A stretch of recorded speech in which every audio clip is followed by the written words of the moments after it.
कुंभ में जो आया वो पापी और जो कुंभ में नहीं आया वो पुण्यात्मा। तो चंद्रशेखर जी आए हैं यहाँ कुंभ में कि नहीं आए? यहाँ आकर के वक्तव्य दिया है कि अपनी जगह पे रह कर? तो ठीक है, वो पुण्यात्मा होंगे। अगर पुण्यात्मा हो तो अच्छी बात है, हमें क्या बाधा है।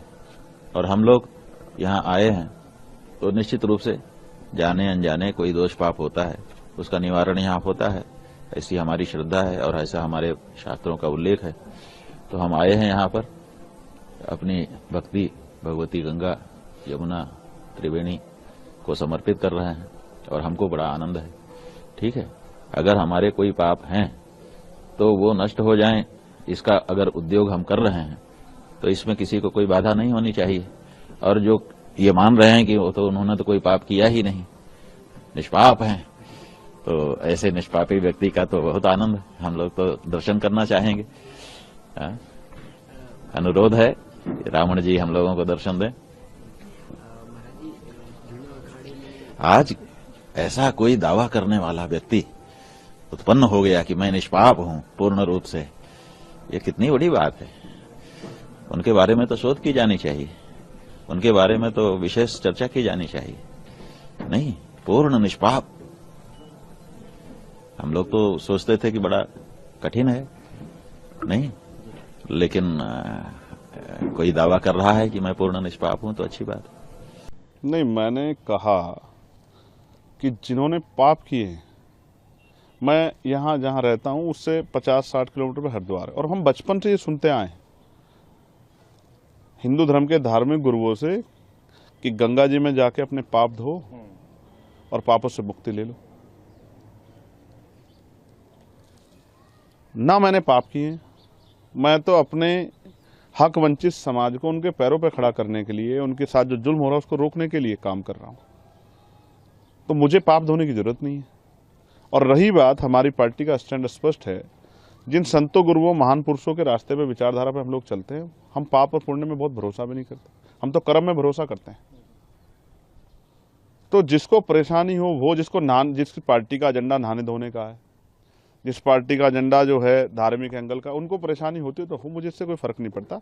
देखिए मेरी बात सुनिए, जब वो वहां जा रहे हैं और आपने याद दिला दिया, तो मैं मुख्यमंत्री जी से कहूंगा, प्रधानमंत्री जी से, जब वो जाएं तो इलाहाबाद में जो लाशें कोरोना काल में हमने देखी थी,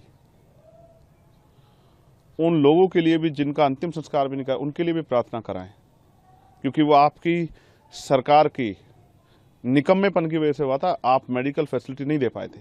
जिन लोगों को चिता नसीब नहीं हुई, क्योंकि हिंदू धर्म में तो कहा जाता है कि उनको अग्नि जो है उनके पार्थिव शरीर को मिली, जिनको नहीं मिल पाई उनके लिए भी प्रार्थना कर लेना, अगर आपकी आंखें खुल जाएं। तो मैं तो स्पष्ट तौर पर कहना चाहता हूं सरकार को और मुख्यमंत्री जी को कि जितना पैसा उन्होंने इस कुंभ में लगाया, अगर उतना पैसा वो इस प्रदेश की चिकित्सा, शिक्षा और रोजगार देने में नौजवानों को लगाते तो बहुत सारे लोगों के परिवारों के आंसू सूख जाते, बहुत सारे लोगों को न्याय मिल जाता, बहुत सारे लोगों को आगे बढ़ने का अवसर मिल जाता। उसमें तो सरकार फेल दिख रही है। मैं विज्ञानवादी व्यक्ति हूँ, मुझे हंसी आती है। मैंने देखा कि जब हम वर्ल्ड कप खेल रहे थे क्रिकेट का, तो यहाँ बहुत सारे हवन यज्ञ हुए और फिर भी हार के आए। मैंने ये देखा कि एक संत ने कहा कि हम ऐसा हवन यज्ञ करेंगे इस बार कि पाकिस्तान नक्शे से बाहर हो जाएगा। तो उनसे कहूंगा कि चाइना के लिए भी कर लेना। और अगर इस तरह से, पाकिस्तान में तो हिंदू भी रहते हैं जिनके लिए आप रोज चिंता करते हो, तो उनको भी, उनके जीवन को भी समाप्त करना चाहते हो नक्शे से हटा के। इन्हीं एक संत ने कहा कि मरे मुलायम काशी राम, प्रेम से बोलो जय श्री राम। आप ऐसे लोगों को मैं ना संत मानता, ना उनकी भाषा को संत वाली भाषा मानता। संत का मतलब होता है जो मानवता के लिए जिए, जो सुख सुविधा को छोड़ के जनता को किस तरह से उनके जीवन में समस्याएं खत्म, उसके लिए जिए। यहाँ तो सुख सुविधाएं लोग ले रहे हैं और अपने आप को बहुत बड़ी बड़ी बातें करते हैं, लेकिन सच तो कुछ और है। मैंने तो कोरोना काल देखा, अगर जितना पैसा वहां लगाया गया, इतना शिक्षा चिकित्सा पे लगाया होता, इतने लोगों की जान नहीं जाती। और मैं किसी को रोक थोड़ा ही रहा हूं, जिसको निमंत्रण मिला वो भी और जिसको नहीं मिला वो भी जाए।